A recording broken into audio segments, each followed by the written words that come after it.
Wow, have we got a great show for you today? Whether you're a church leader, a church security team leader, or member, we've got a great guest who's going to talk to us about detection canines. And actually, they're more affordable than I thought. And I hope you'll stay with us through the whole video because he has got some other bits of information. Thanks for joining us this morning, Mark. Mark's from 3D Canine Detection Services. And we're so happy that you're here with us today, Mark. Thanks for joining us. It's a pleasure to be a part of this. Why don't you tell us a little bit, just a general overview of your company, because we're definitely interested in, what services you provide, and we're focused on the explosive detection for our topic. But what all services do you provide, and where do you provide those? So currently, we provide all our services across the continental United States. We are working to get into Hawaii, and we have done a little bit of work in Alaska, but that was a very long and expensive plane ride in order to get that detail done. So what we are a threat deterrent and scent detection company. 3D Canine, the 3Ds stand for defend, detect, and deter. We defend the unprotected, detect the unwanted, and we deter the unjust. That's basically our company slogan. We do everything from explosive detection, gun detection, threat deterrent, security services, patrol services, de-escalation, close protection, executive protection. With our partners, we can be armed, we can be unarmed, but 99% of the stuff that we do comes with a highly trained, certified canine. So that's from anything from ingress to egress to, green room security to front of house security, back of house security, motor pools, hotel lobbies, that type of stuff for dignitaries, and you name it. We can provide the service. That's awesome. And how's your network set up? Is that something you can discuss? Are you using retired folks, or are you using how do you set up? It seems like, looking at your website, you have an extensive network to respond to these things. So we, currently we have roughly about 187 dogs on payroll. People say employees. I say dogs. Littered throughout the country. We have a very high standard. We believe that we are the gold standard in the country when it comes to this type of stuff, and we pride ourselves on being client centric, and also delivering. We're big enough where we're not going to turn down a job, that we can handle any size job, but we are small enough where we can be malleable and provide the client exactly what the client is asking for. Gotcha. That's awesome. And so United States, continental United States. So what does it basically cost to train an explosive dog? And just what do you go into? You're talking about they're certified. So what cost, both time and money, goes into training that dog? Well, the first thing is one of the things that we're always on the lookout for good people and good dogs, and we think we do a very good job at recognizing those attributes when we come across them. And so about 90%, a very high percentage. I don't want to throw an actual number out because things do change on a daily basis. Sure. But a very high percentage are former military or law enforcement, both females and males, both on the canine side of things and on the handler side of things. So, so that's basically our pool.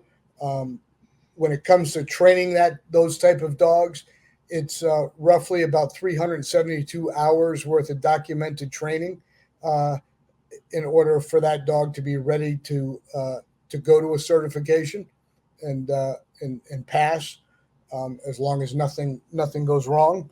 And then obviously, if it's something does, then we've got to take a step backwards in order to move forward. But Sure.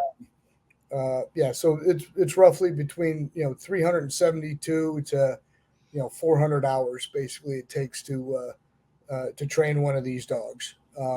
And the initial part of the training is probably, I wouldn't say it's the hardest, but it's the most important because that's where the foundation comes into, right? So it's the testing of the dog. It's making sure that the dog is environmentally sound, making sure that the dog, is not jittery, is not defensive, that it's, that all the wires in the dog's brain are connected properly, and there are no wires crossed. And so once that happens and that dog is selected to go through the training program, then we're off and running. And Gotcha. Do you ever put a number on that? What the cost is, probably? it depends on the dog and the level of training that dog wants to do. So when you're looking at your typical static odor explosive detection dog, you're probably saying that dog's going to be worth, on our end, probably $15,000 to $20,000. All right. Gotcha. On your and then when you get into the more extensive side of scent detection, which is what we call mobile odor or person-born recognition, which means you've got odor on you if you're walking around with a gun, if you're walking around with an explosive device on you. The mobile odor dogs would be able to pick that up and track you. So as opposed to a static odor dog, which is basically just used to clear vehicles, where odor is placed and the odor is not moving. Right. So if we were to call you, or if we had an event going on, we would typically not would we get a dog that can do both the static and the mobile? It all depends on what you guys are looking for. If you're Gotcha. looking for us to clear a church before your event starts, all right, and make sure that the the catering and the food service and that type of stuff and the DJ or whatever you have being brought in, all right, that would just be a static odor dog. Come in and make sure that the trucks at the loading dock are cleared. Make sure that everything that's coming off the truck is cleared. Make sure that the bags that people are bringing in are cleared, and then the event area is cleared. That's a static odor dog. All right. Now a mobile odor dog can take that one step further. It can do everything that a static odor dog can do, and then that mobile odor dog goes out to the ingress point. All right. And then as people are walking in, it's an added layer of security. So they pass the dog, and the dog's just standing a post there. Right. And then they go through the metal detectors. So that's 2 layers of security. All right. And that's what you want. The more layers of security, the safer the event is going to be. Sure. And then that's what that dog is there for. Then you can go on even further, and then that dog can also be a de-escalation dog, a crowd control dog, a patrol dog. All right, where that dog can now be used as a verbal with its bark and its look, to de-escalate a situation, but then it could also be used for mechanical force. Gotcha. Right. Wow. So as you keep adding those levers, that the dog keeps becoming more and more and more expensive. Right. Oh, sure. Yeah. Right. And is that something you can give us an idea? If I'm looking at an event, it's going to have a lot of people, or maybe lately I've been getting some threats to our event or our services on Saturday or Sunday morning. Can you give me an idea what it would cost to bring in a dog to do the static for this special event and then to be around for the mobile part? Yeah. So obviously, Ish. it's almost like I want you to think of it like a uh, buying a vehicle. All right, you go in and you buy one car. All right, Right. you're going to pay the manufacturer's suggested retail price. You go in and buy a fleet of cars, you're going to pay extensively more less, right? Um, so when we send out one dog for a 1 day event, you're looking at anywhere between, I'd say, $80 to $105 an hour. Okay, that does not include travel. And most of the places, we're you know you know we're because of our network, you know we might be within, like, 2 or 3 hour drive time, which is not a big deal, right? Yeah. um, Type of thing. And then, the more dogs you add to the event. For instance, we did a music festival where we had 18 dogs at, right? So when we were, at 18 dogs, they paid, a much lesser rate than if we only had two dogs there, right? Because, Right. right, just because of it was a numbers game. Yeah, that seems more reasonable. Your figures there. That seems more reasonable than I was actually thinking. So it's Good, good. actually seems affordable for a church if we had a special event or something, Yeah, no doubt. And the again, we're not in this to, when we have a well over a 93-94% client retention. We Hmm. when people join our group and they become a client, they don't leave. They don't go anyplace else. We do this for the right reasons, right? We want to help out. We want to make sure people are safe. We want to employ veterans. And that's basically it. We're not, I use the adage, or the saying, cattle eat, hogs get slaughtered. We don't want to be a hog. Right. We just want to eat. That's all we want to do. Yeah. Yeah. No, that's great. And and we've got what do you think about the idea? We're constantly talking about security for our churches, but we also got to balance with the warm and welcoming environment as well. So people Mhm. want the security, but we got to be friendly. So how is that working? I'm assuming your people are friendly if they're Of returning. course. Yeah, no, and it doesn't matter if we're at a electronic dance music festival, if we're at an NFL game, if we're at a church. We do a lot of work in the Jewish community at synagogues, type of stuff. Again, the church community and the synagogue community are basically facing the same stuff Oh right yeah, for sure. now, right? We are facing, people that are just, they're just not good, right? Yeah, we're targets for They're sure. and we do extensive customer service training. It's service with a smile type of thing. I can forward you videos of one of our security videos. We were in New York City doing a huge fundraiser for this massive synagogue, and everybody in the end of the video is just everybody coming out and talking into my body camera, not knowing that the body camera was on, but they're basically just saying thank you. Everyone Nice. comes out, thank you, thank you, thank you, thanks for being here, appreciate Yeah, it, that type of stuff. So, that's great. our people open doors for people, right? Chivalry is not dead at 3D K9, that type of stuff. So, That's um, great. yeah, you'll never have an issue with a customer service standpoint with our company. That is on our highest level. Yeah, that's great. Yeah. So, what would you, as you've answered a lot of my questions. I appreciate all this information. The questions our viewers have brought up because that's what brought me to you was some of Sure. the discussion points. But what would you say if I have a church of say 400 or 500 people and I've been getting threatened? What would be the service that you would say to me from your company? We've been threatened. We've had some notes left and maybe some suspicious packages or whatever in the past couple weeks, and I give you a call. What type of service would you be?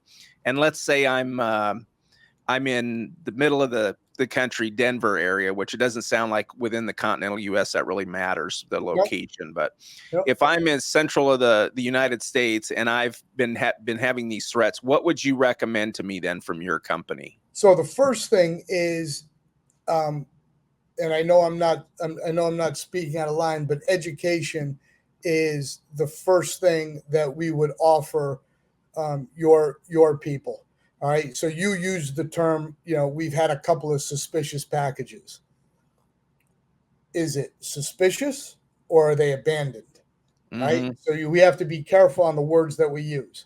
Because suspicious package, you, me, one of my dogs, they're not going up to something that's deemed suspicious. Okay. That's not what we're there for. That's EOD. Okay. You need an explosive ordnance disposal team to deal with a suspicious package. So once it reaches that's a good point. So once it reaches that suspicious level, then we need to turn it over, right? To so local EOD. So give you an example. All right. So let's just say I'm in I'm at a church function. All right. And, it's 7:00 in the morning.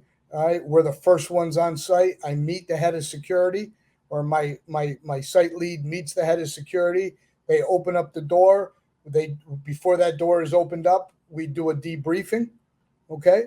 That brief basically tells us, what everything that has come in for the event, where is that stuff located?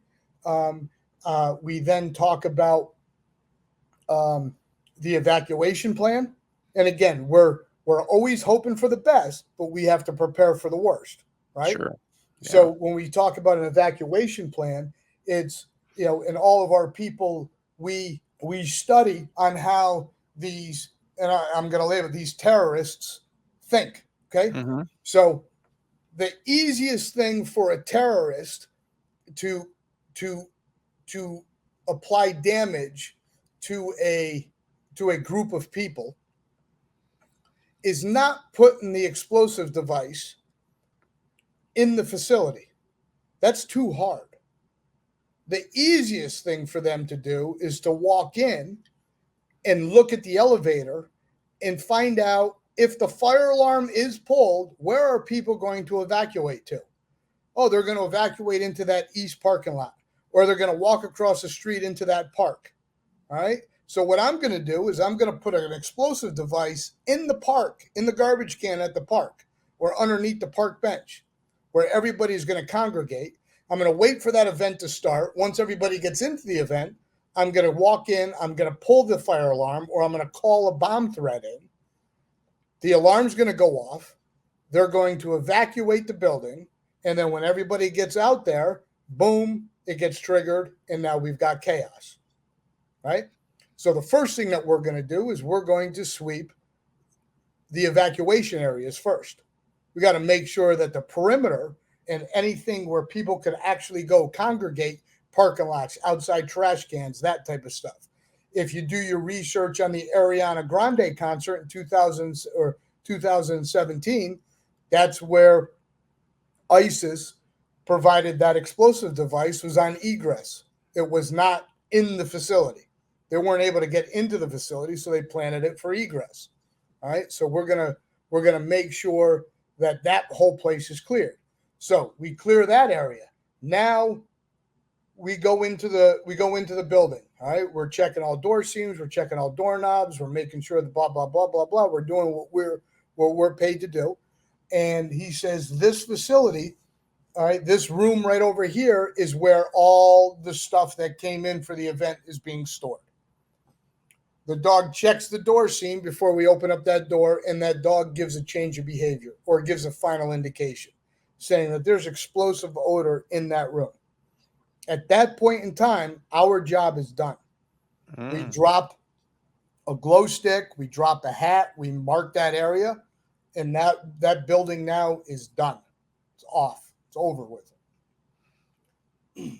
And now we got to call the local EOD folks or the local police Yep. to come in and check it and out. then their bomb squad comes in, and then they figure out what to do next. Now it's escalated past personal security, private security, and now it's gone to the county, the state, or the federal level, depending on what it is that we found. Right. Make sense? Great. Yeah, for sure. It makes sense. I didn't think about that, but that definitely makes sense. And that's what you're paying us for, is for us to think about that type of stuff. Yeah, so, we're paying you for that level. So the education behind it is, hey, what's a suspicious package? What's an abandoned package? All right. Yeah. Are you doing threat assessments on the notes, on the phone calls?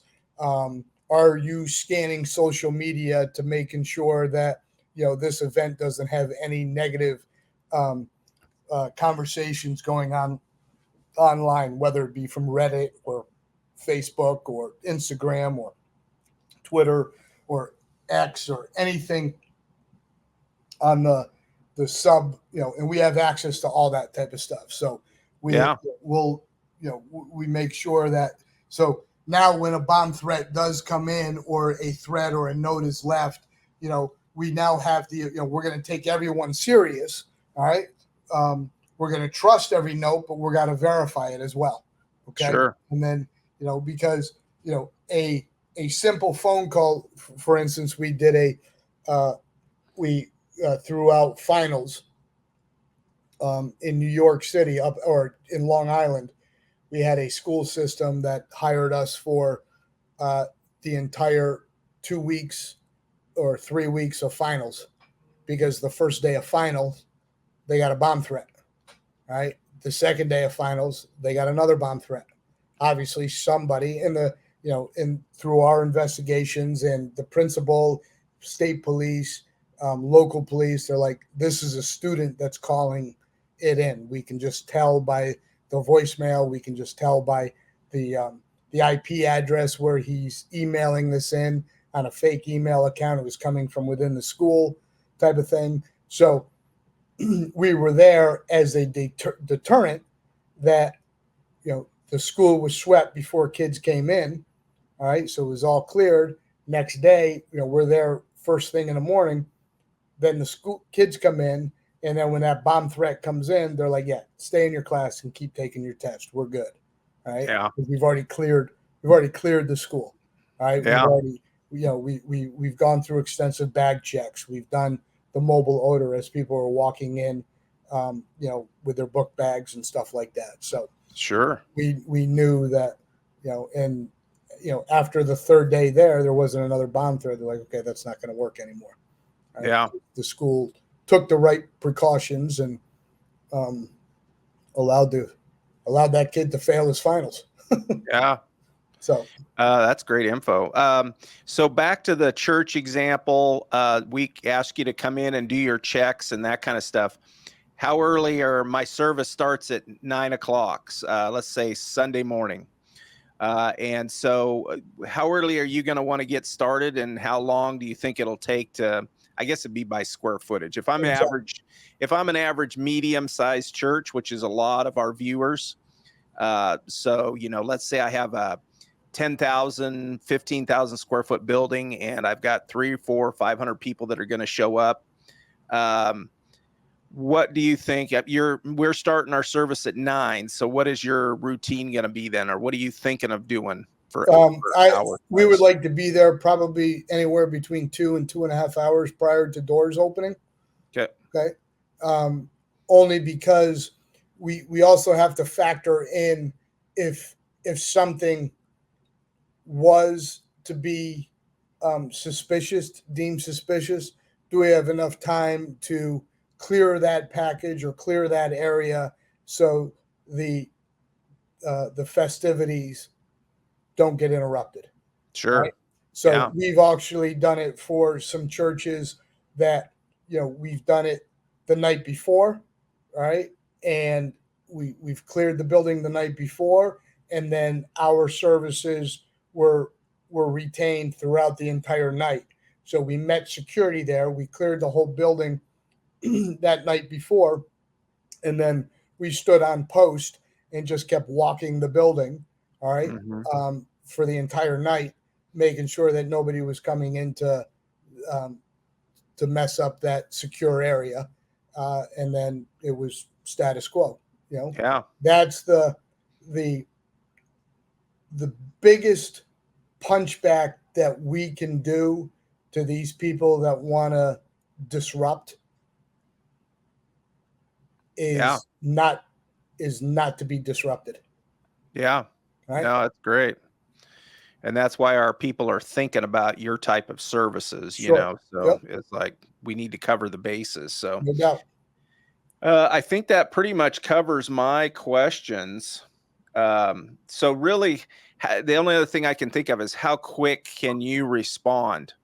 If I'm getting threats on Friday or Saturday for my Sunday event, I mean, how quick can you, in the continental US, how quick can you respond typically? Well, And I guess that would depend on the region.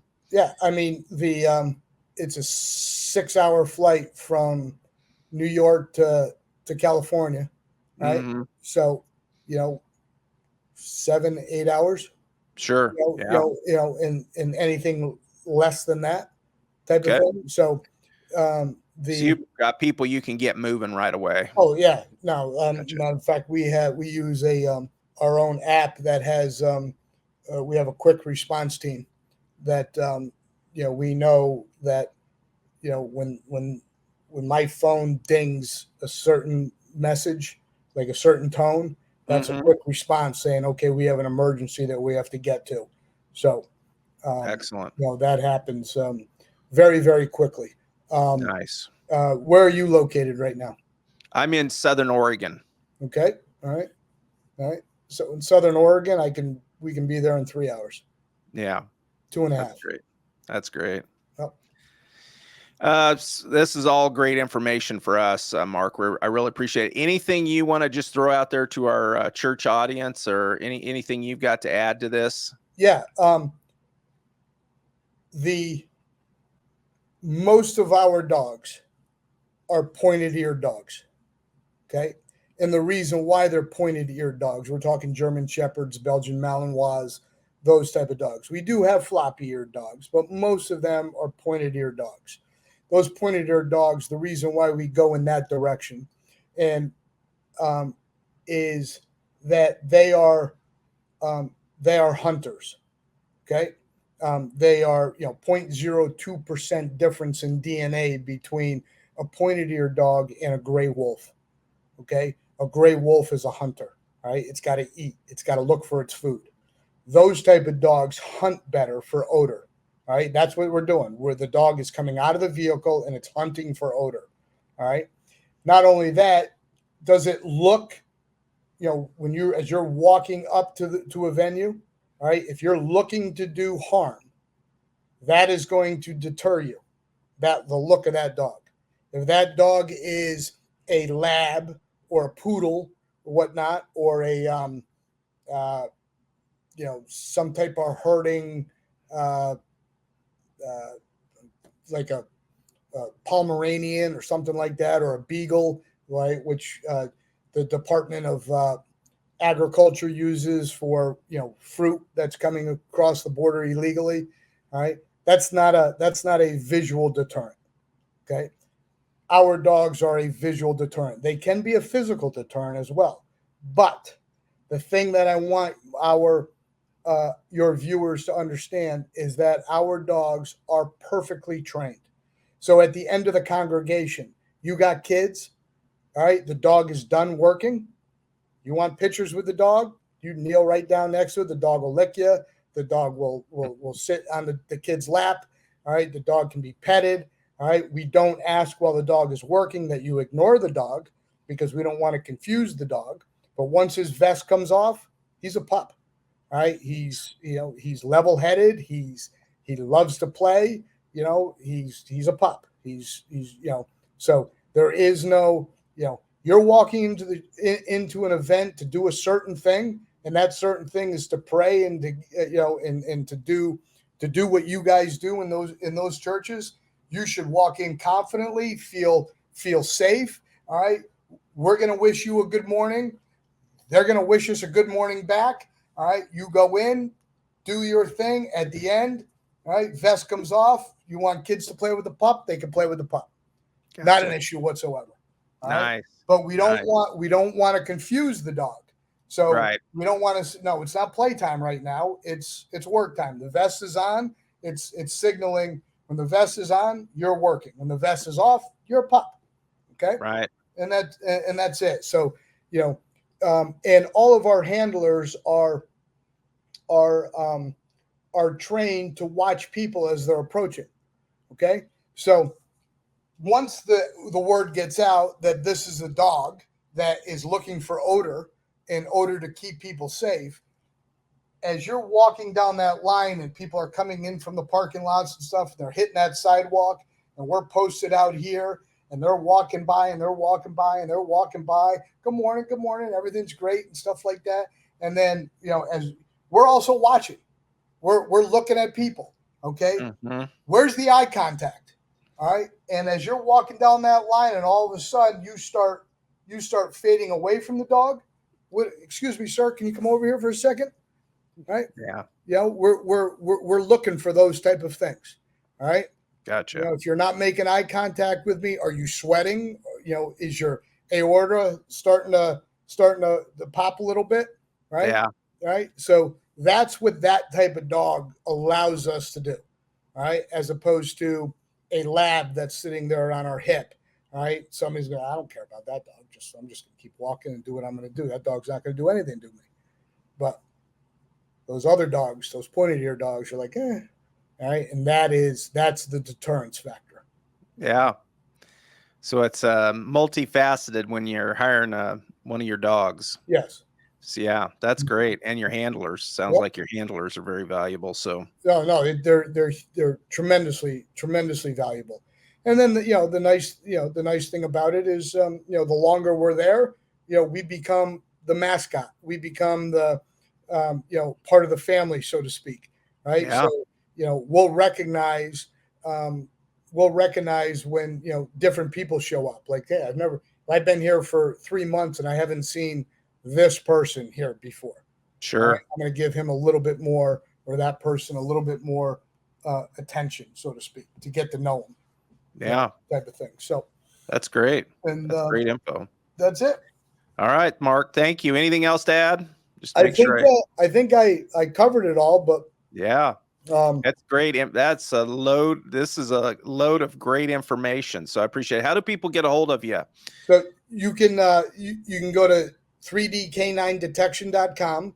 There's a toll-free number that's right there on the website. You can email us at info@3dk9detection.com. That's the number 3 followed by the letter D, letter K, the number 9, and then the word detection.com.